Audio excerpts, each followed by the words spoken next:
इसलिए मैंने कहा भाई मोटा मोटा गणित बिठा लो। एक तो है भाई संसार के हिसाब से चलना है, जैसा संसार चाहता है वैसे होते चले जाइए, और एक है प्रभु के अनुकूल, एक है प्रभु के संतों के अनुकूल चलना। जी मार्ग सब संत गया छे, वी मार्ग में जास्या, सीधी सी बात है ये।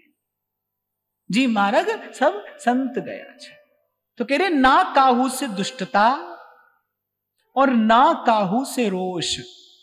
अच्छा देखो, जैसे चावल पकाया जाता है तो कैसे माताएं क्या करती है ना, वो एक दाना निकालकर उसको ऐसे दबा कर देख लेती है कि भाई चावल पका कि नहीं पका।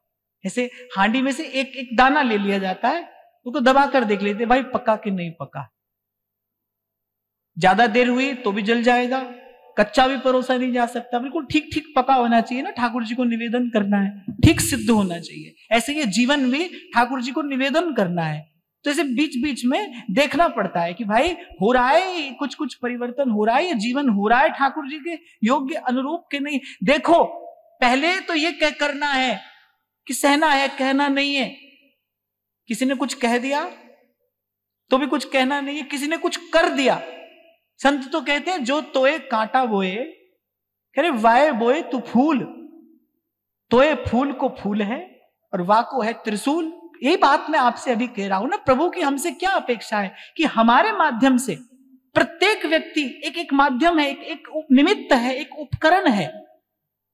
Everybody is a channel. आपसे कुछ प्रसारित हो रहा है, आपसे कुछ जा रहा है इस संसार में, आप कुछ ग्रहण भी कर रहे हैं और आपसे कुछ जा भी रहा है, आपसे कुछ विकीर्ण हो रहा है। एक प्रकार की ऊर्जा आपसे विकीर्ण होती है। एक व्यक्ति ऐसा होता है जिसके आने मात्र से सब शांत हो जाता है, सब स्वस्थ हो जाता है, पवित्रता का संचार हो जाता है। और एक व्यक्ति ऐसा आता है वो बने बनाए वातावरण को बिगाड़ देता है। अपने साथ आप कुछ लेकर चलते हैं, कुछ विकीर्ण हो रहा है आपसे। प्रभु की इच्छा यही है कि हम निमित्त बने सद्भाव का प्रसार करने में, हमसे प्रेम प्रसारित हो, हमसे सद्भाव प्रसारित हो, हमसे भगवत भाव प्रसारित हो। जैसा मैं कह रहा था ना, अपने आप को परखते चलना, दबा के देखना कि भाई सिद्ध हो रहा है कि नहीं, प्रभु को निवेदन करने योग्य हो रहा है कि नहीं जीवन। तो जब कोई कुछ कहता है, जब कोई कुछ करता है, तो कहना तो हमको नहीं है, पर यह देखना कि हमारे मन में उसका रोष होता है कि नहीं होता है।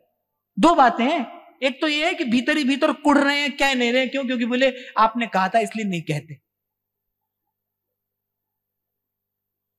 आप ऐसे तो आप ये भी कह सकते हैं, अरे ये तो आपने कहा तो हमने कुछ नहीं कहा, नहीं तो हम,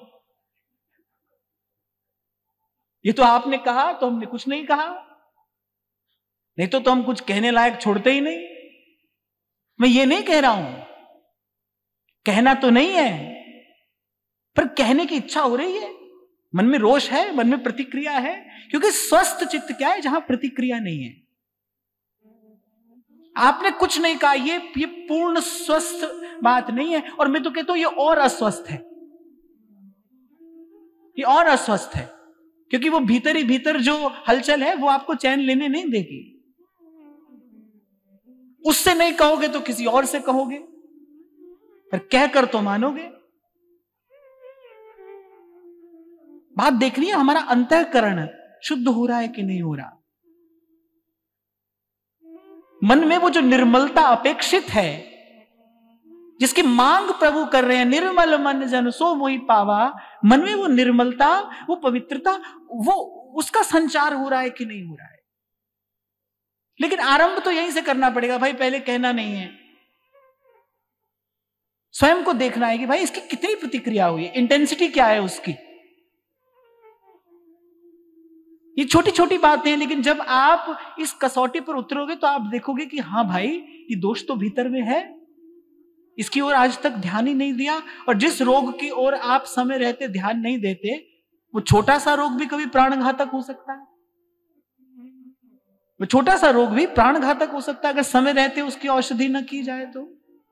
हाँ, एक बात मैं जरूर कह दूंगा, ये सब बातें उसके लिए है जो आत्म कल्याण के लिए संकल्पबद्ध है, जिसका ये संकल्प है कि भाई मुझे अपना जीवन प्रभु के योग्य बनाना है।